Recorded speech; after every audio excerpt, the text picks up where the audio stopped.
Right. Hello. Good afternoon. It is Wednesday, April 14th. I am joined by, of course, Dr. J and Dr. Adnan Munkara from Henry Ford Health System, the Chief Clinical Officer. Today we're going to discuss Michigan's ongoing vaccination efforts and talk through additional steps we're taking to surge shots and save lives. Michigan has administered over 5.4 million doses of the safe, effective COVID-19 vaccines to over 3.4 million Michiganders. Over 192 million doses of the safe, effective COVID vaccines have been administered across the country, and we're on our way toward doubling President Biden's goal of 100 million shots in 100 days. 41.9% of Michiganders 16 and up have gotten their first dose, and 27.5% are fully vaccinated, including 61% of seniors. Our vaccine response is a testament to what we can do if we work together. I want to thank the frontline healthcare professionals who are working around the clock to keep our communities safe. Now I'd like to discuss steps we can take to keep each other safe and help our healthcare professionals do their jobs. Right now, we've got some work to do to get our COVID metrics headed in the right direction again. Cases are continuing to rise. Our test positivity rate is hovering around 18%. 24 hospitals are at 90% capacity or higher. We have a tough couple of weeks ahead of us as more infectious B.1.1.7 COVID variant continues spreading. So to slow the spread, we all have to do our part and double down on what we know works: masks, distancing, hand washing. I also want to stress that we still have public health laws in place to mitigate the spread of COVID, including a mask mandate, capacity limits on indoor gatherings, and mandatory testing for sports. These are some of the strongest public health laws in the Midwest. The most important thing you can do, of course, is to get vaccinated.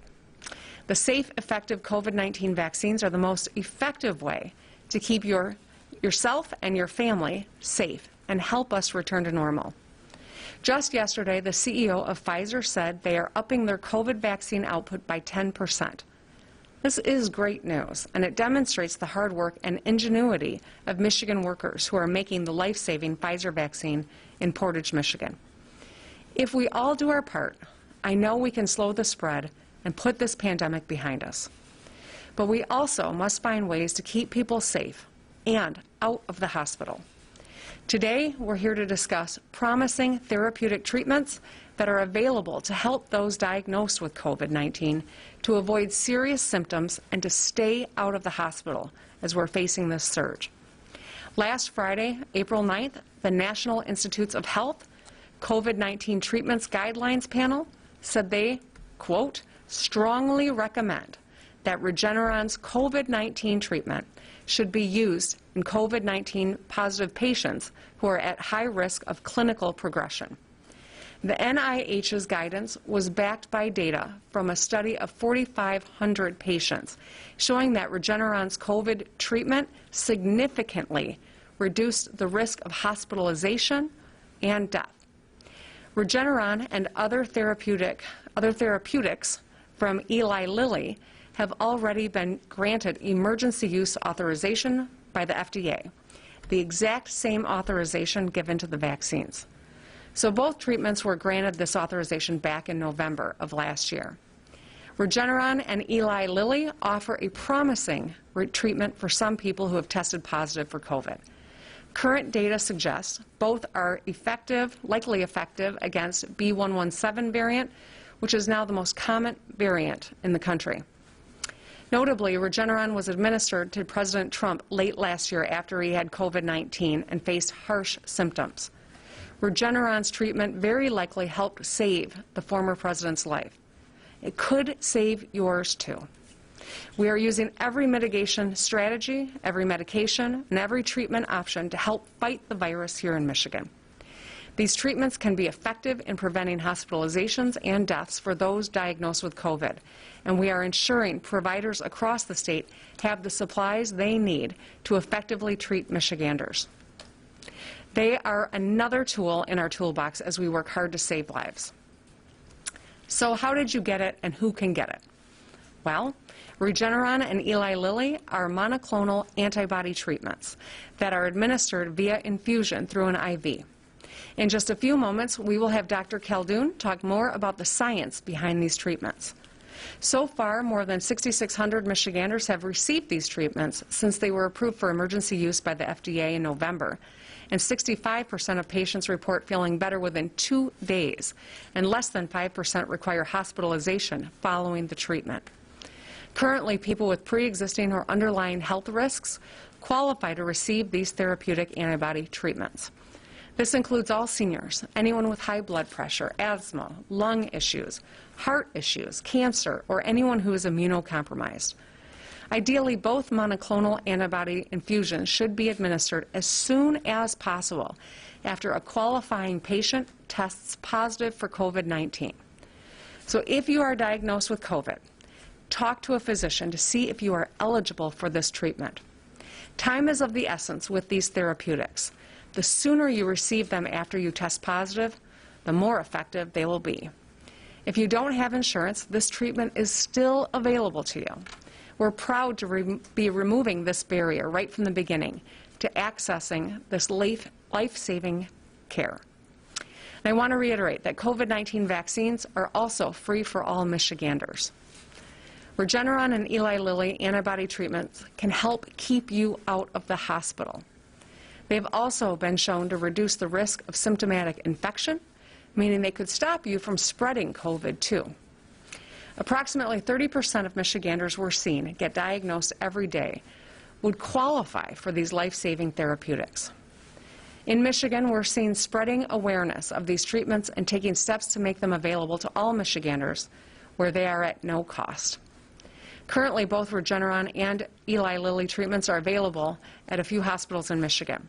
We're engaging with our federal partners to expand supply at centers that currently administer these treatments and also working to stand up additional sites where they can be accessed. We know that as awareness increases, more people will take it, and we want to make sure we have the capacity to keep up with demand. The federal government has made therapeutic treatments free for all Americans who are eligible.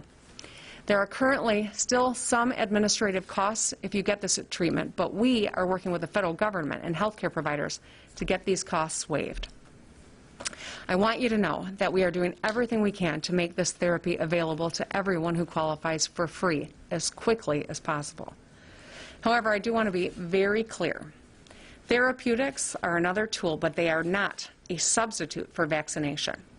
These treatments for folks with underlying health conditions who have COVID can help them avoid hospitalization and stop the spread temporarily.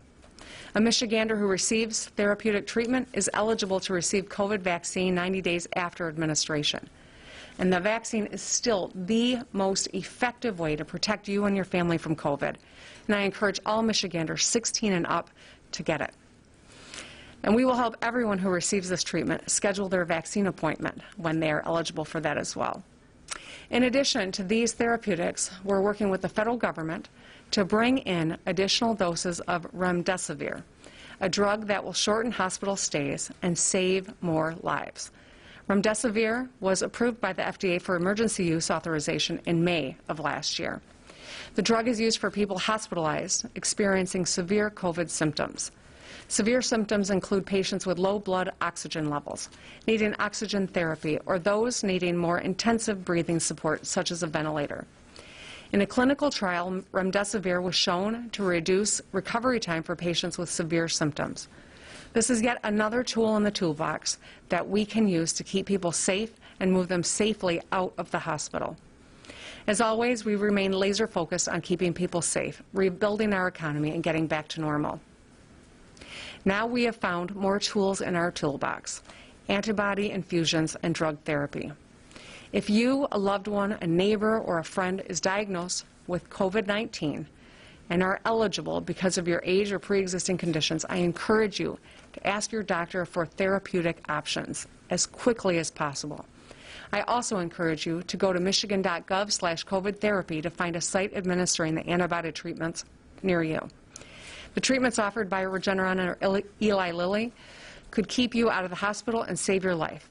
And drugs like remdesivir can limit the number of days you stay in the hospital. I'm going to shoot straight with you, as I always have. We're in a tough spot, Michigan. And while we appreciate the support we've received from the federal government, I will not stop fighting for more tests, more vaccines, more ways to keep you and your family safe. Over the past year, Michigan has been one of the most proactive states.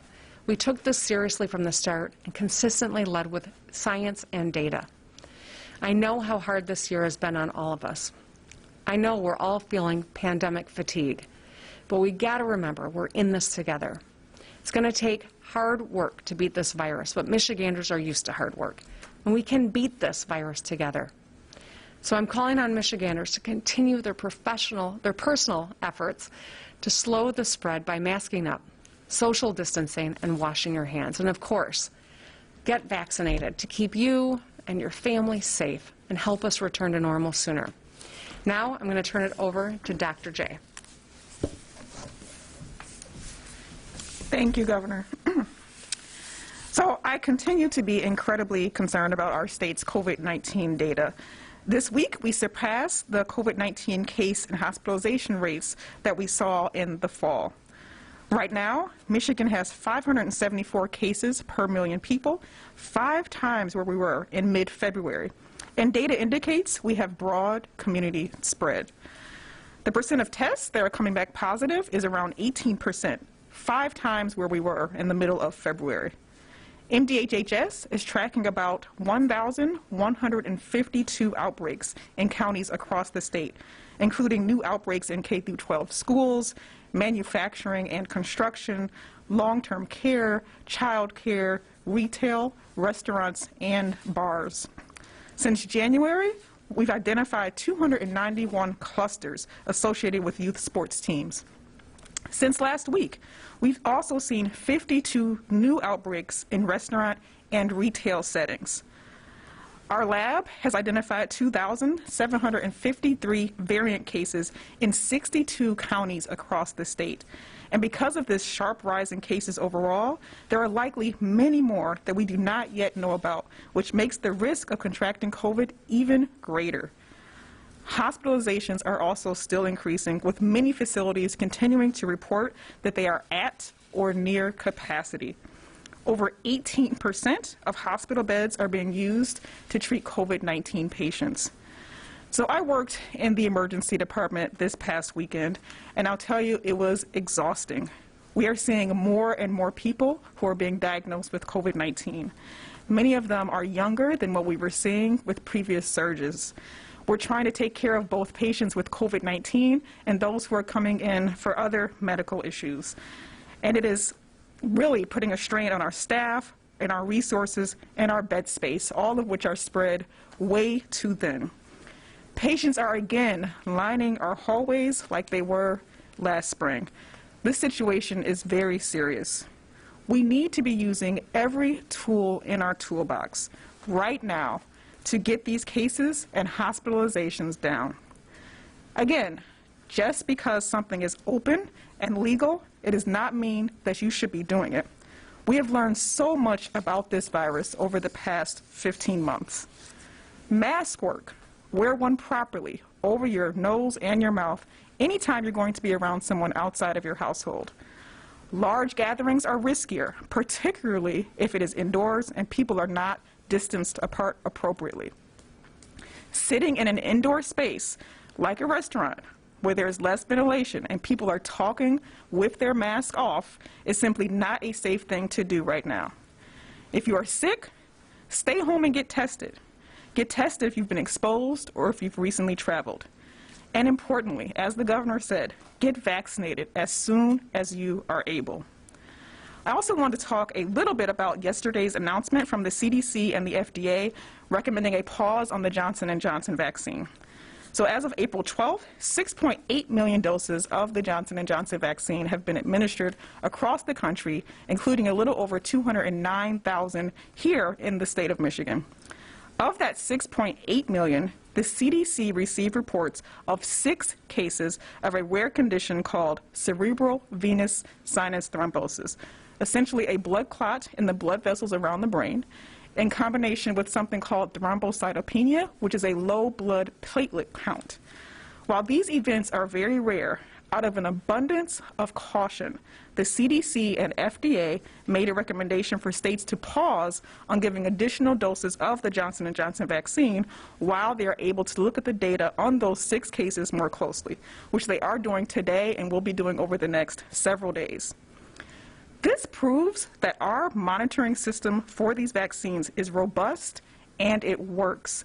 And just 6 cases out of 6.8 million doses, that's about 1 in a million, means that this reaction is incredibly rare. Your risk of getting COVID if you are not vaccinated is much higher than your risk of getting an adverse reaction to this vaccine. While we await more information from the CDC on Johnson & Johnson, we still want people to schedule their appointments for the safe and effective Pfizer and Moderna vaccines. And if you have received the Johnson & Johnson vaccine in the past 3 weeks, contact your healthcare provider if you develop symptoms of a blood clot, such as a severe headache or abdominal pain, leg pain, or shortness of breath.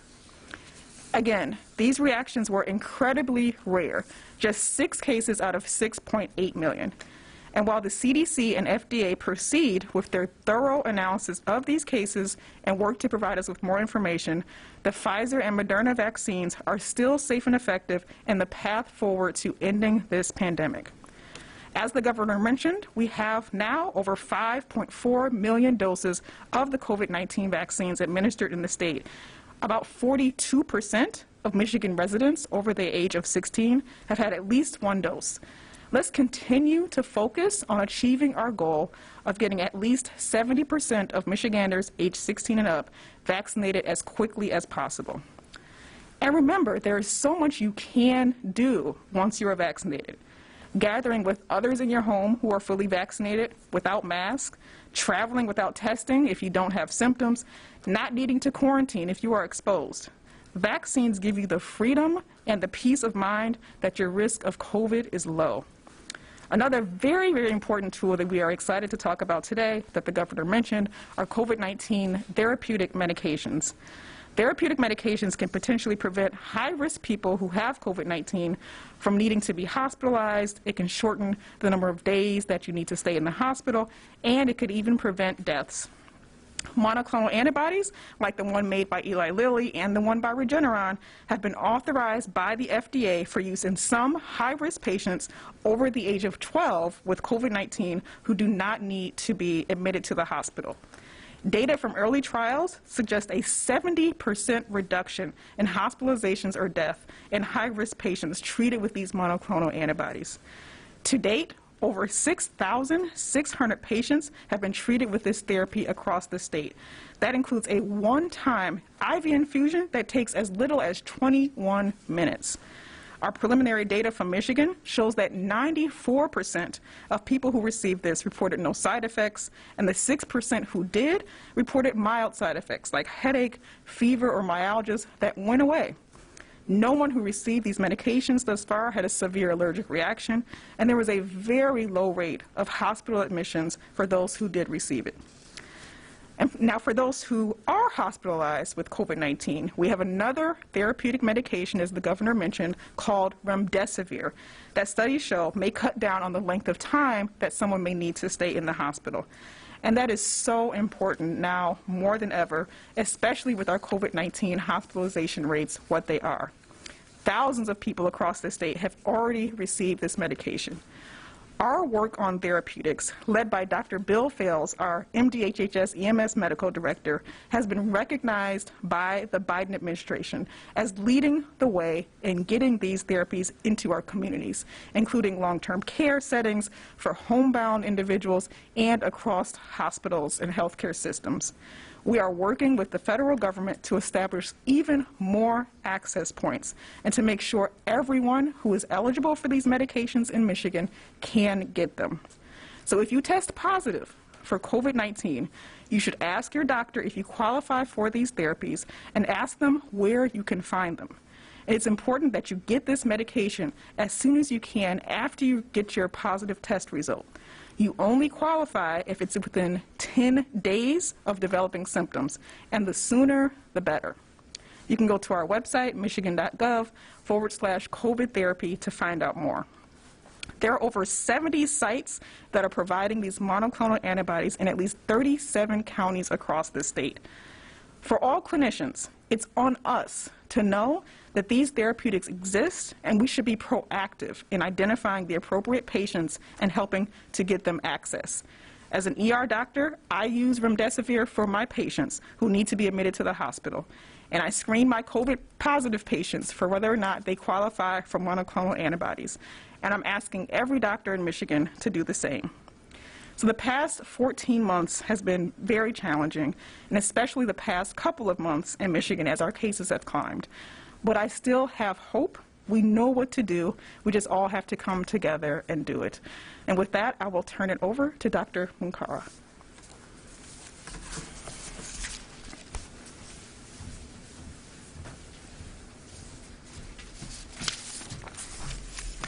Thank you. Thank you for the opportunity to speak to you today. Over the last 14 months, this pandemic has affected all of us in many ways. The surge we are seeing now is very troublesome. Over the past 5 weeks at Henry Ford hospitals, we have seen our patients with COVID increase from 75 patients at the beginning of March to 550 patients as of this morning. This is almost a 6-fold increase in the number of patients within 4 weeks. Our test positivity rate has gone up from 1 in 25 patients being testing positive to 1 in 4 patients testing positive through our outpatients as well as our emergency department. This is extremely troubling. Throughout the pandemic, we have participated in multiple clinical trials and studies to test the effectiveness of treatments for COVID-19. We can attest to the success of monoclonal antibodies that the governor and Dr. Khaldun have talked about. We began using these monoclonal antibodies in December of 2020. We have so far administered over 800 infusions throughout our 6 sites of infusion. The therapy has been shown to help COVID-19 patients who are at risk of developing severe disease and potentially dying. It also reduces hospitalization of COVID-19 patients, therefore easing the burden on our hospitals and caregivers.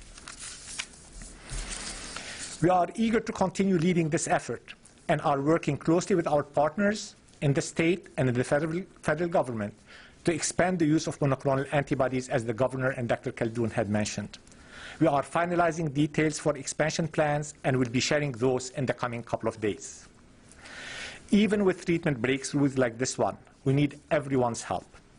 Families continue to lose their loved ones to COVID-19 and or struggle to cope with loved ones who are getting very sick and hospitalized. Our care teams are emotionally and physically exhausted. They are more than committed and dedicated to provide the best care. However, they are frustrated to see people coming in very sick and die of an infection that we can control. The most important thing that we can do is to get vaccinated.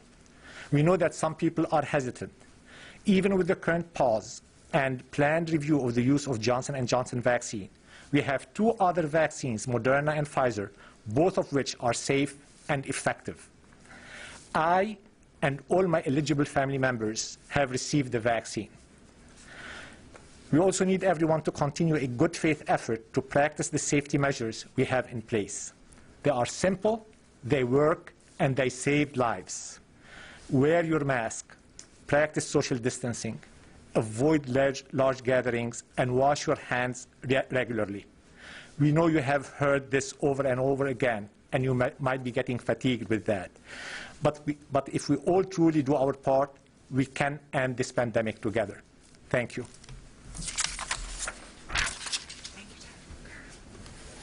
Thank you, Dr. Munkara.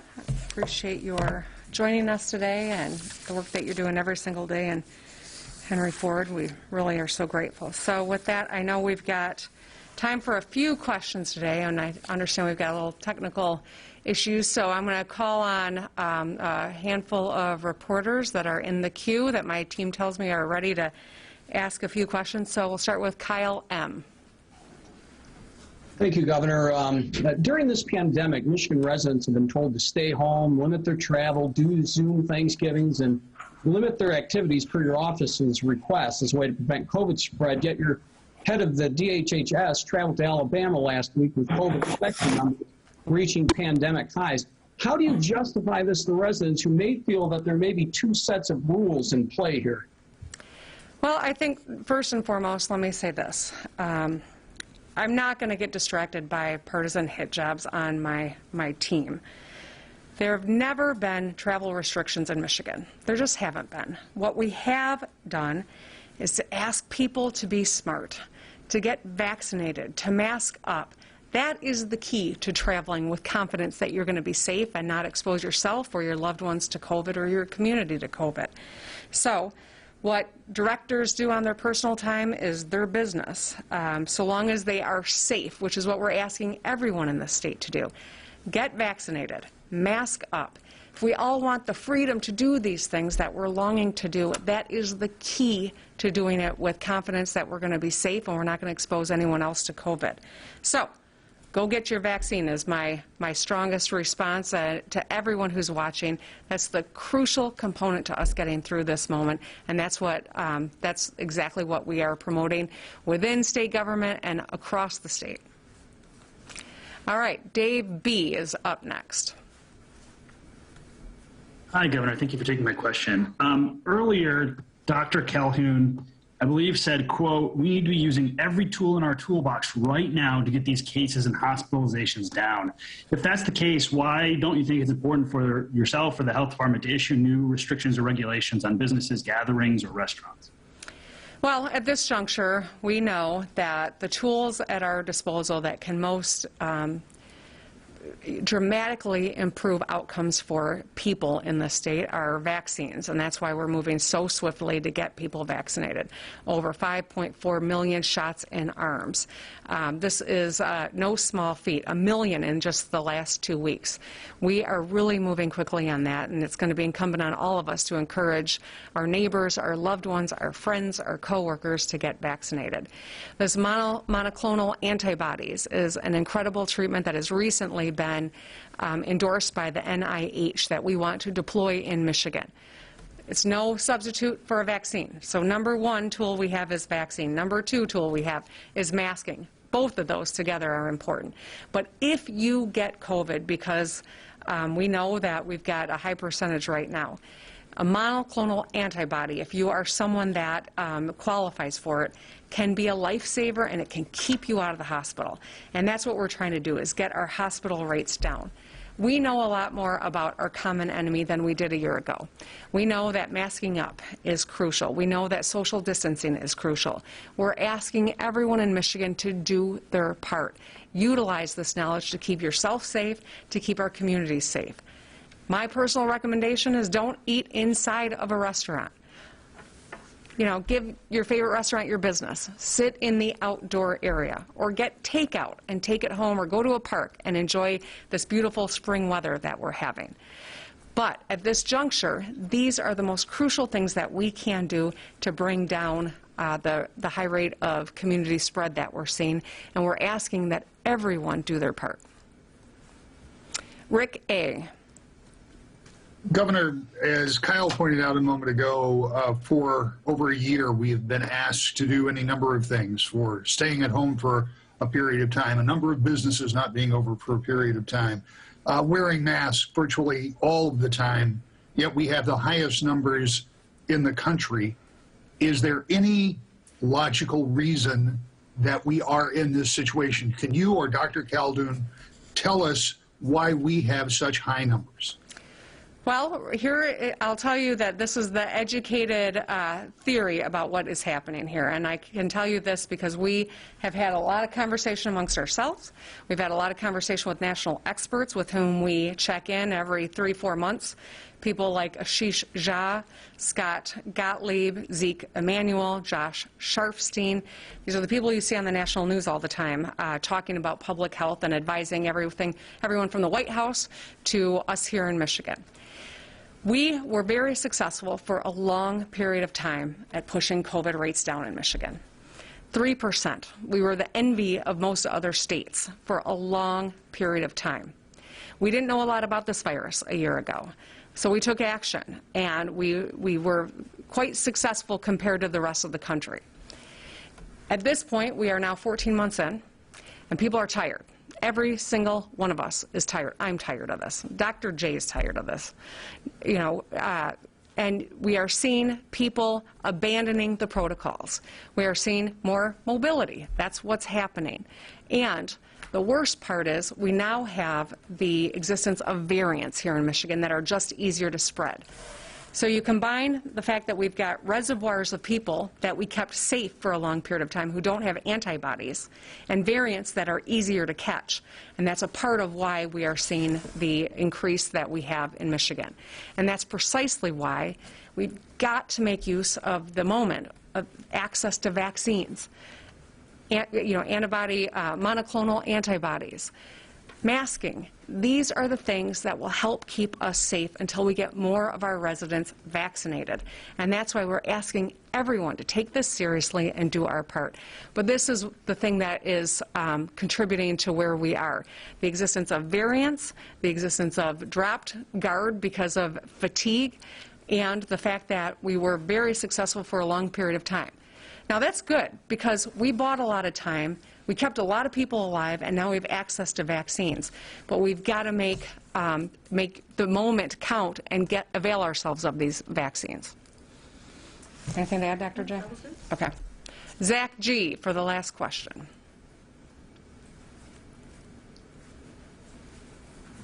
Hi, Governor. Good to see you.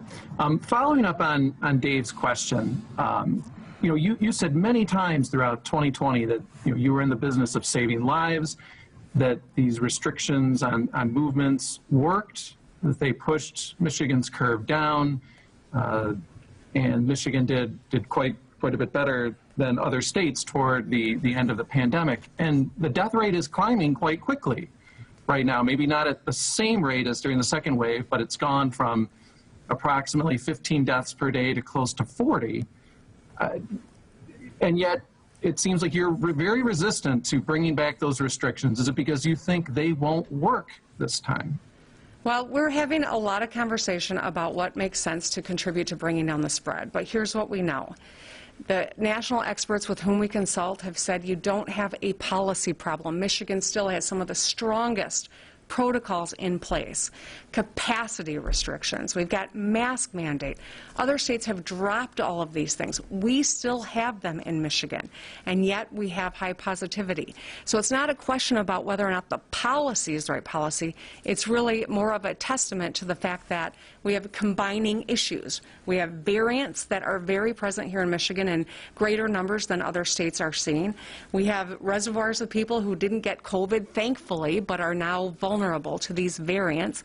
And we have exhaustion, the fatigue, where people are dropping their guard.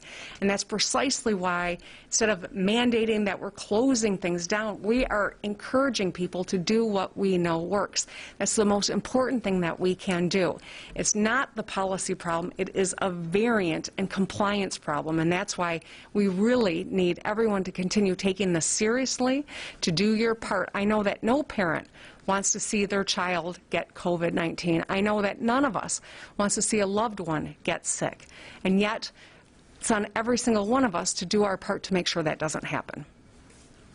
All right, thank you, everybody.